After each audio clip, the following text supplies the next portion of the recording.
Welcome to the Rob Bro Show. I am Rob Bro. I am the host. You are the co-host. You can co-host today by commenting below in the starting line, counseling chat line. The comment section be popping. Comment below what you think the final score of Texas Tech Wyoming will be. We'll do it again on Friday, but let's just do it today. Why not? I'm so jazzed. It's game week. It is game week. We're going to be excited. We'll be down there for the Wyoming game. It's going to be a fun time. Texas Tech versus Wyoming, September 2nd on CBS. Big 12 football starts on Thursday. Of course, we'll get on to all of this during the week. But today it's Overreaction Monday. We'll look back at the weekend here in the Diversified Lenders Studios. Look back at the weekend that was in the Week 0 era here in 2023. David Yost, Overreaction. He stinks. David Yost. His quarterback had 4 yards passing. Not great, Bob, when you have 4 yards passing there against Louisiana Tech, who did not look good in their own right. But Sonny Cumbie, we ride for the brand. We ride for the pump jack. We ride for Sonny Cumbie.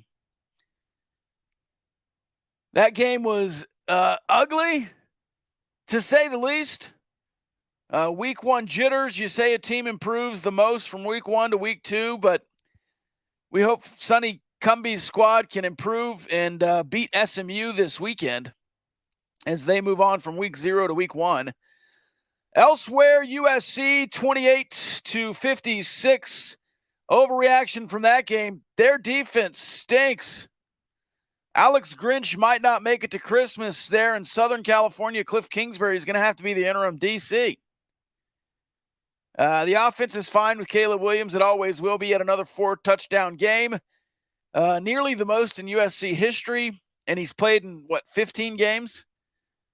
56-28 against San Jose State. But San Jose State putting up 28 against USC is nothing to sneeze at. I also have an overreaction from the Notre Dame-Navy game. Notre Dame 42, Navy 3. Sam Hartman, Heisman candidate.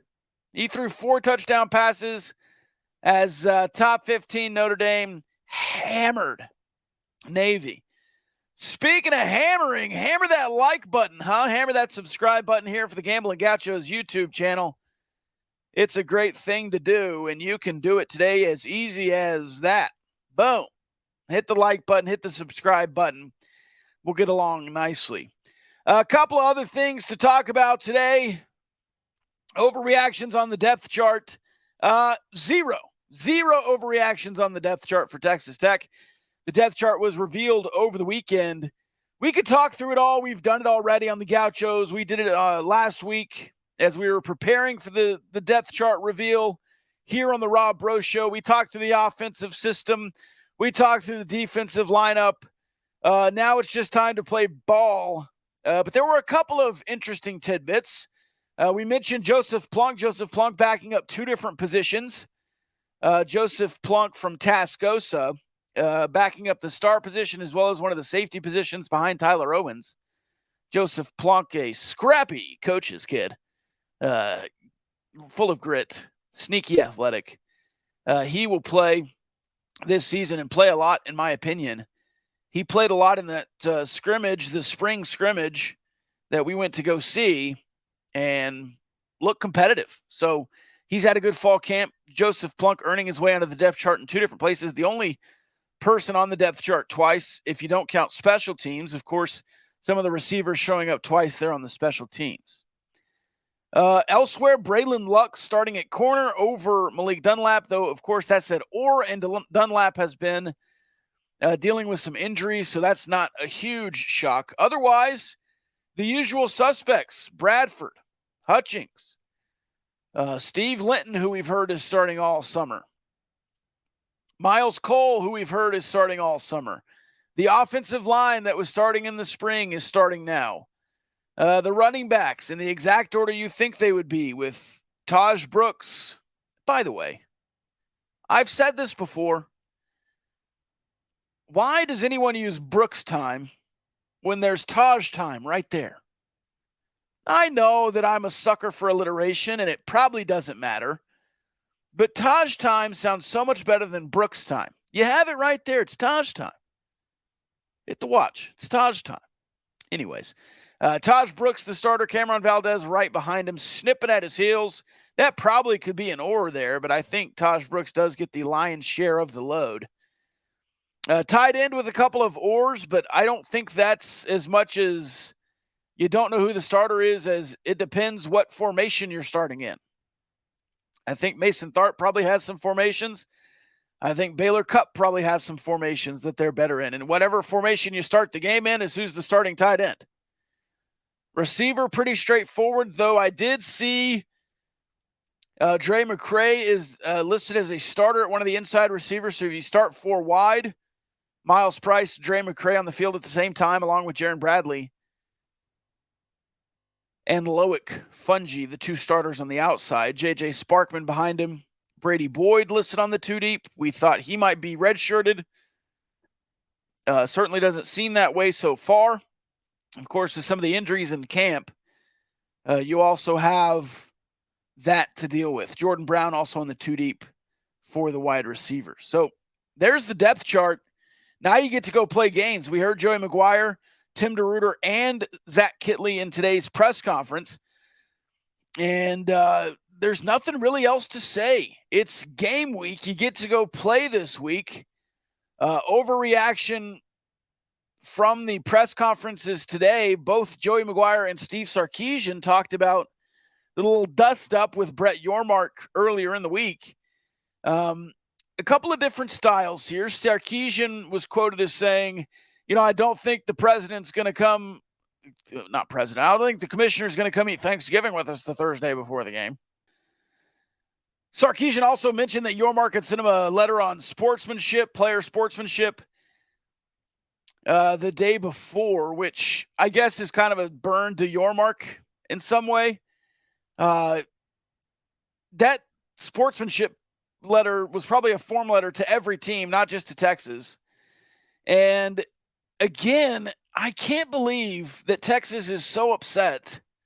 I can believe it. I absolutely believe it. But I can't believe it on the same vein here that they are so upset about a joke. Like Brett Yormark said a joke. And they played it, allegedly, according to a message board poster. The University of Texas played the clip to pump themselves up for a scrimmage because they were trying to be in a game day atmosphere. They played a Texas Tech clip months before they're playing Texas Tech. And it wasn't Texas Tech, it was the commissioner. Yeah, but it was at the Texas Tech luncheon. Or as they called it, a pep rally. Which I guess it was a pep rally. I don't really, you can call it whatever you want. Anyways, overreaction, the University of Texas has a Super Bowl, and it's not Oklahoma, it's Texas Tech.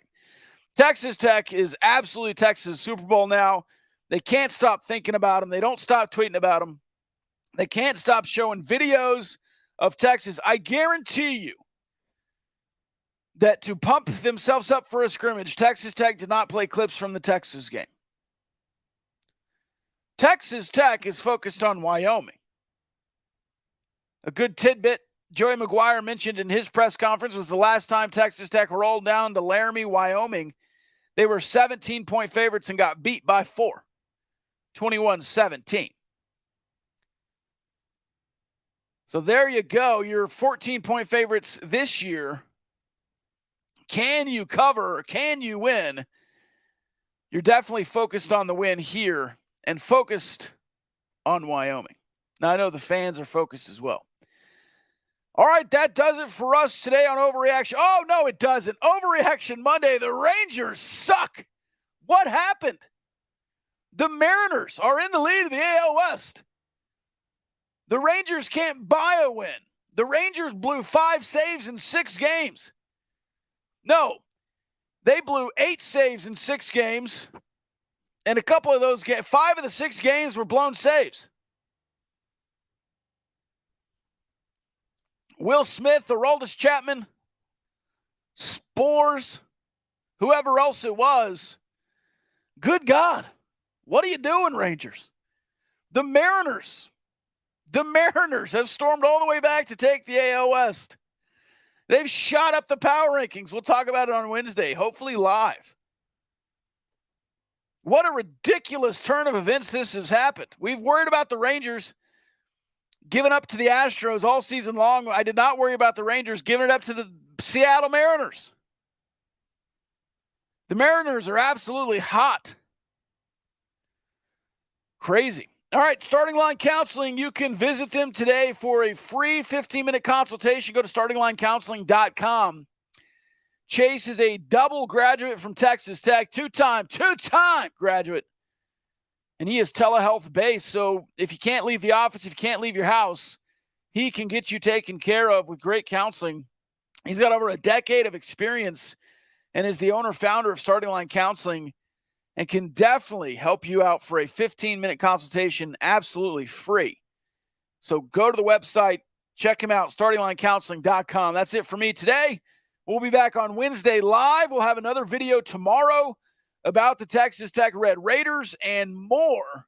It's Rob Bro Show. I've been Rob Bro. I'll be Rob Bro. We'll see you then.